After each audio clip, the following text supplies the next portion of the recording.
Hello, everyone. Today I'm speaking to Reverend Michael Carter, who's going to introduce himself for you. So, can you please tell people who you are?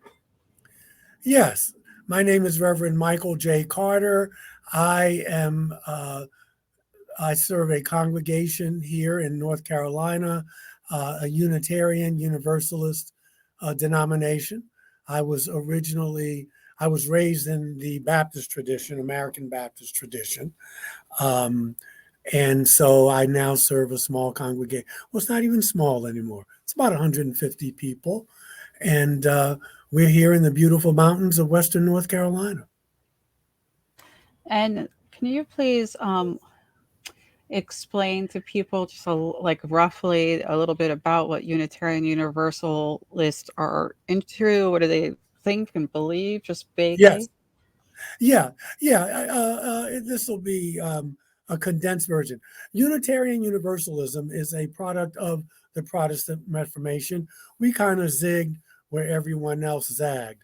Unitarians believe in one God, no Trinity, no weird mathematical formulas, and we also believe that you can use human reason in your spiritual quest, in your spiritual search. Universalism says that God is love. And in the words of used back in the day, everyone is saved. Now, we may use different language today, and we've broadened um, our outreach. We have people in, like for on a Sunday, I have people in my congregation who may be atheists, they may be Wiccan, they may be Jewish, they may be Christians. Um, our motto is kind of love beyond belief, but we believe the Universalists believe everyone is saved. God is love. Love does not barbecue you in hell for an eternity. That's not love. And so we got together in 1961, the Unitarians and the Universalists, and we became the Unitarian Universalist Association. So we're pretty progressive. A lot of energy put into social action. The first female minister in the United States, Olympia Brown, was ordained as a Universalist minister. Can you please explain to people what the Unitarian Universalist Association thinks of the UAP topic or also the non human intelligence topic? I have no idea what they think. There's so many different people, so many different beliefs. So I don't know. I would like to think that we've grown. Several years ago, someone was flipping through the channels and said they saw me on a show called Ancient Aliens talking about little green men, and they tried to get me fired.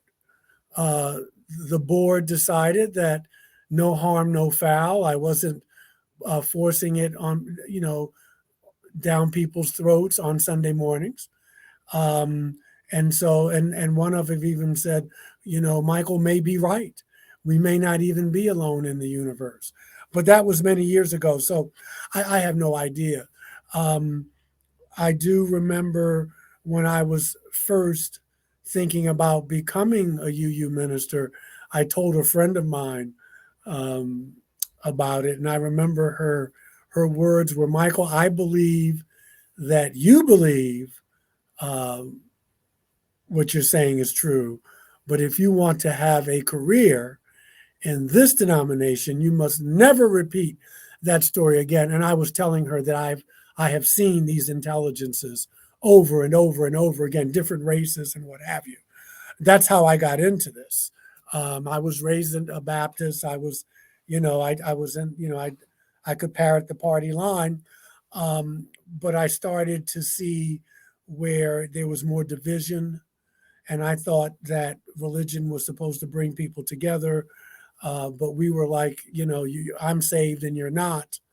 So the theology didn't resonate with me anymore. But I also realized that the teachings of Jesus were very different from what what my Baptist tradition was saying, because it was more about inclusiveness and love and what it means to live a committed life. And so when I was starting to have these experiences with these intelligences, um, it just broadened my perspective. It made me really go deeper into what it is I really believe and who I am and what I stand for. So that's all I can say about that. There are people in my congregation who do agree with what I'm saying, who keep up with what's going on, especially now since these whistleblowers have come forward and our government, our Senate's been holding hearings. Um, but as far as what the entire denomination, um, where they are on the scale, I couldn't tell you. So it seems like there's an inclusion for belief, but it's not necessarily like um, the focus of Unitarian Universalist. Is Oh, that not correct? at all. I mean, Mm. we're not a UFO church. We're just a very progressive branch of what was the tree of Christianity. Now we've broadened. We've had, like, as I told you, we have many different belief systems in the congregation on any given Sunday morning. The history of Unitarianism, especially, was one of um, Emerson was a Unitarian, Thoreau at what time. It was a very intellectual, for lack of a better word, intellectual denomination. It was, the people were well educated, and again, the focus was on using reason, not just blind faith. Um, and again, universalism, God was love, but they were the more blue collar of the two denominations. They were more of kind of everyday people just working and going to work and raising kids. The UUs, because the denomination's about 200 years old, um, they went to Harvard Divinity School. They were well educated, many scientists and inventors um, in the denomination. So you can see where uh, there would be a conflict. So we didn't follow John Calvin. We didn't believe in hell and sin. Sin in the sense of, in Greek, sin means missing the mark. Well, we all do that. That's what it means to be human, to make mistakes. Some of us make heinous mistakes, but that's what it is to be human. We don't believe that a baby, a child, is born into the world in sin, if you will. So you can see where we kind of zigged and most of the mainline denominations kind of zagged. Fascinating. I think religion is fascinating, and I've actually been to a UU service before, and I appreciate the fact that they're so inclusive, and I've actually heard they even include atheists. Yes, yes, yes. There's some in my congregation. As a matter of fact, a couple months ago, I did a three-part sermon series uh, on atheism, and it was well attended. Yeah, yeah. It's we are very inclusive. We are very progressive. A lot of activists, very politically active, um, and we believe that you can follow your own path, because it's not about what you say you believe, but it's how you live your life. So we're not focused on who you sleep with, you know, what you believe in the sense of a dogma, saved or not saved. We just believe that you can tell. I think a wise rabbi said that about 2,500 years ago, that by their fruit you shall know them. And I'll know what you believe by how you treat me, by how you treat the planet, by how you treat um, sentient life. That will tell me what you believe, not so much if you can recite Bible verses by heart, which I used to be able to do when I was younger, or that kind of thing. Okay. So the crux of why I wanted to speak with you, and I will be speaking with other people who I consider to be religious leaders, is at this point in time, there's a lot of discussion within the government about UFOs being Mm-hmm. real. They're Yeah, using the term UAP, yeah. and a lot of people are looking to religions for how to handle that information. Mm-hmm. So, what would pre-disclosure, what would you do if someone is coming to you concerned about what's being discussed with the government, and just wanting some advice and assistance? Well, people do come to me, with these questions, mostly because we're here in the West, and so most of them identify as Christian. And they can I believe in UFOs and still believe in God? Can I believe in UFOs and still follow Jesus? And those are just some of the examples. And it's a resounding yes. Why wouldn't you? Uh, the Bible, from my research, and both Old and New Testaments, uh, if you look deep enough, um, could possibly be stories about our ancestors having contact with off world intelligences. Um, and I think that people are afraid to come out and talk about this because you can lose your job. If you're a minister, you may lose your ministry. But I think that is changing a bit because now our government is taking it seriously. The government, even though I think they've always known about this and have kept it hidden, um, there are people who believe this and knew about this long before the government just thought about coming clean with this kind of stuff. So I believe that religion is going to have to face up to it. They're going to have to say, okay, because it's going to change theology. It will. Now, there'll be certain um, religions who will have an easier go with it. Uh, Hinduism, for instance, Buddhism, because they believe in other deities. uh, Hinduism, Buddhism, even the Catholic Church, if you will. Because, yes, they have their pantheon, there's God and then Jesus and Mary and whatever, but they do make room for certain saints and what have you. Orthodox Christianity will have a little bit more of explaining to do. Why, you ask? Okay, let's say you say Jesus is the Savior. Is Jesus just the Savior of the earth? Were there other planets that needed a savior? Maybe yes, maybe no. What other gods, if any, do these extraterrestrials worship? Do they even work? Do they even look at God the way we do? Our ancestors may have mistaken some of them because of their technology, and some of them were very spiritually advanced. So those type of theological questions will have to be dealt with.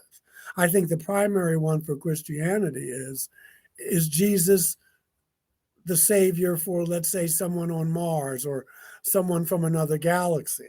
How do you explain that? Maybe these other beings didn't need to be saved. So those kind of things. But you can still follow the teachings of Jesus or Buddha or Krishna, and you can still believe in other intelligences. It puts God, for lack of a better word, in a box.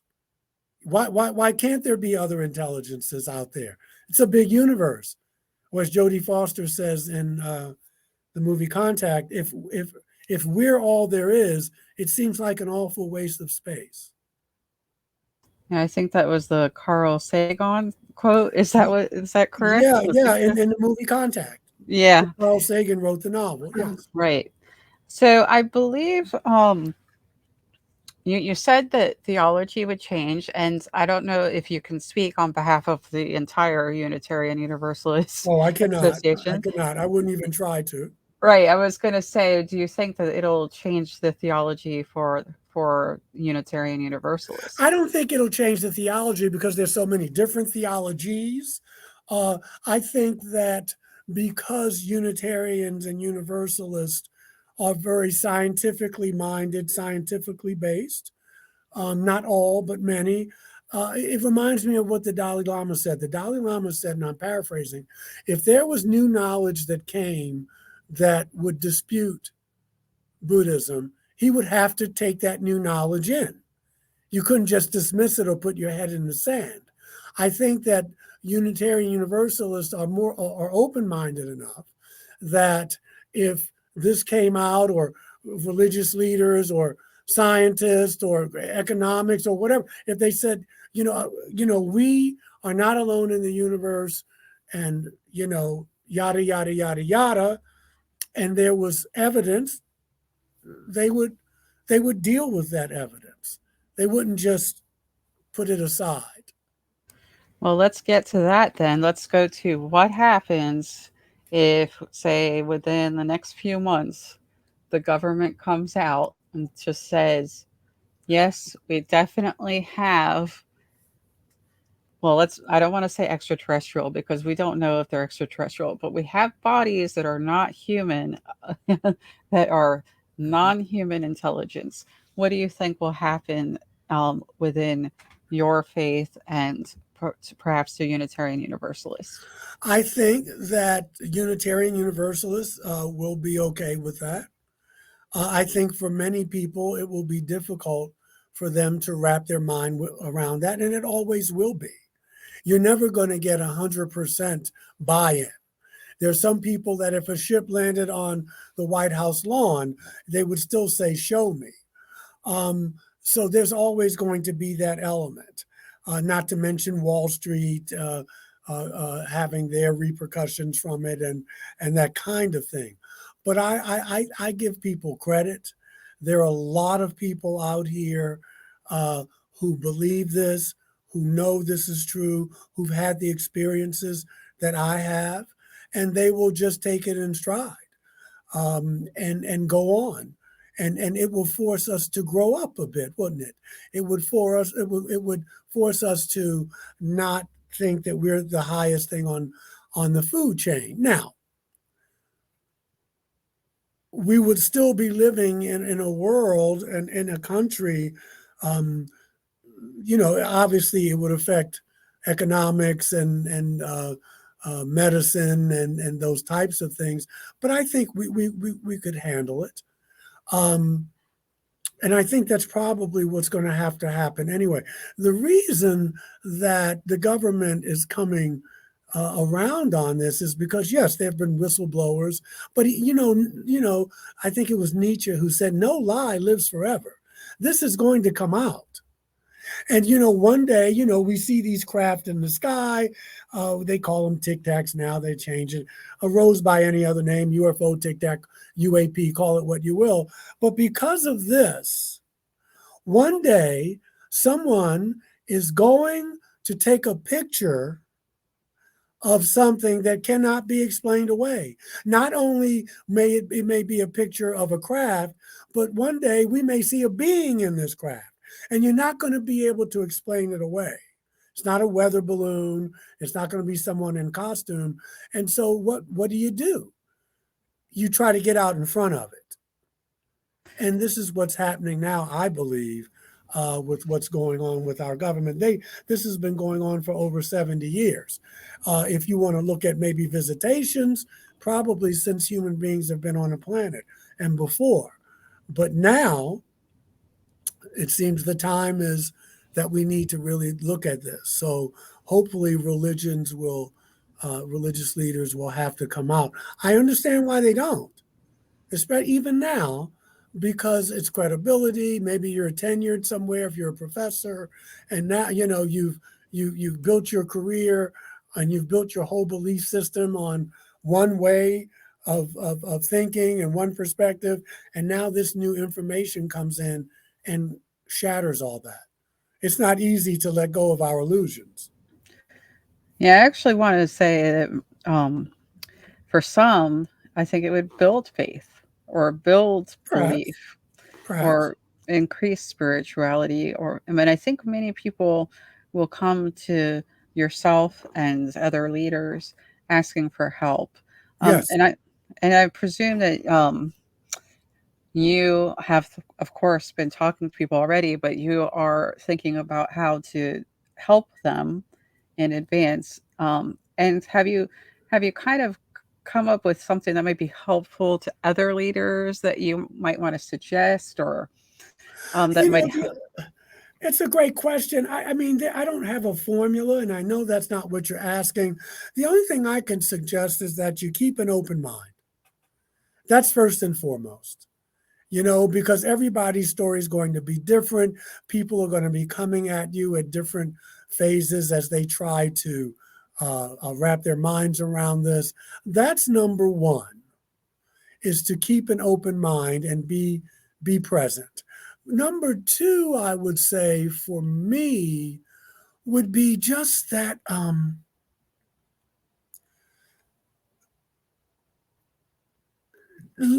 okay, for me personally, these experiences with these beings have changed me for the better. Were they scary? Of course they were. I am past the point, and I'm not alone, of the lights in the sky, the back engineering. I mean, those are important things, don't get me wrong. Um, with the technology, how they get here, interdimensional, my mind doesn't work that way. My mind works on the spiritual transformation that can sometimes occur after you've seen one of these beings and looked them in the eye. So for me, all this stuff, it's kind of sexy, I guess, but that's not why some of these people are here. And you can read the literature of people who've had these experiences. A lot of them are coming with the message that you are not alone, that you are destroying your planet, that some of them have said, we've even been where you are. This is not Mickey Mouse. This is not a joke. That you are here to grow spiritually, to learn to love, and to take that love into your life and to give and to spread it around. That's what I'm more concerned about. And allegedly, that was supposed to be what religion was about. Now, I presume you've heard people talk about religion being originally from NHI. And what I often point out to people is And God HI? never, non-human intelligence. Right. And I often point out to people, I think that's what God's always been in every faith and every religion with every name. God has never been a human being. So Right. But but we don't know what God is. We may think we do. We may have an essence of. We may feel it. But the finite can never comprehend the infinite. Any God that you tell me you know, I'd automatically know you don't. It's interesting about God because God always hates the same people we hate. You ever notice that? So, uh, it's certainly not an anthropomorphic man or woman in the sky. What we could argue if extraterrestrial life started religion, um, and then we could argue whether they was that intentional or unintentional. But we see how we do now. We give our power away so easily. We live in celebrity culture. But to our ancestors, seeing these advanced beings with the technology that they had, because that's what we're talking about. If you're looking at the Ezekiel, Elijah goes up in a flying chariot, the birth of Jesus. One could argue that they're talking about spacecraft. If you look at the Hindu Mahabharata and the Upanishads, and they're talking about Vimanas, these are flying crafts that have weapons. I mean, it's right there if you do the research. So, whether extraterrestrials intentionally started religions, I don't think so. I think that human beings, we're so easy. I mean, you're living in 31 BCE and you see someone get out of a craft, your mind is blown. They would be godlike to you because of the technology. okay. Um, so And that's where I'm going with that. I think that, honestly, you have so much information and so much knowledge that we could probably do like 10 more interviews. I feel like I want to interview you again for the experiencer sequence that we're doing also. So I hope that I will get a chance. And I will say it seems like I'm reassured that the Unitarian Universalist Association will be fine in the event of disclosure. I definitely get that I think feeling. they will. I have no, you know what? I have no doubt that they will. Will it ruffle feathers? Of course it will. But I think because we believe that each journey is unique, we believe in science, we believe in the use of reason, um, and people being free to choose the path that works for them. And that path can always change because we're ever growing and transcending and transforming and evolving. I have no doubt. Um, if someone sees this, they're not going to, and I know some UUs who know I'm talking about this, they're not going to ask me to leave my church. But had I stayed perhaps as a Baptist or in another mainline denomination, no doubt I'd have a problem. Yes, and it's such a contrary thing to what's going on with the government right now, and I really hope society catches up and realizes the government has already stated UAPs are real. So let's Mm-hmm. let's hope that we can get past that and get to the better, more positive place where we can talk about the transformation possibilities, the maintaining the faith and things like that with the religious perspective. Yes. So thank you again so much for coming and talking to me today. Do you have any final thoughts that you want to share on being a religious leader in the event of disclosure? I just want people to, I would leave people with, just be informed.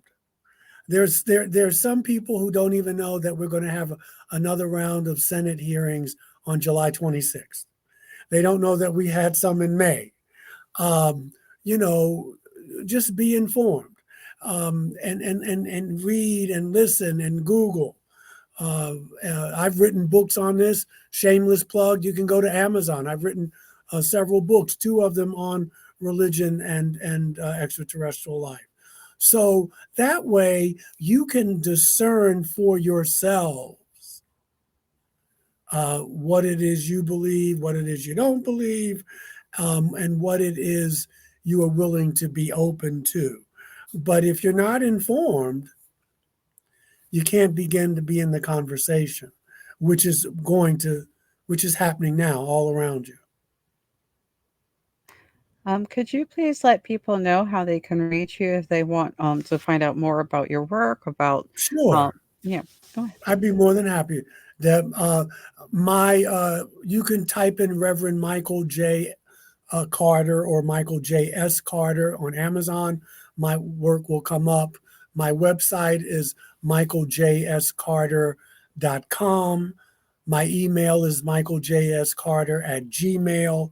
I will respond. And and if you ever watch the show Ancient Aliens on the History Channel, I'm one of the consultants for that show. Thank you again so much for coming Thank you. today. I truly appreciate your input. Thank you. And I really hope it reassures some people out there. And thank you to everyone who was listening. Bye.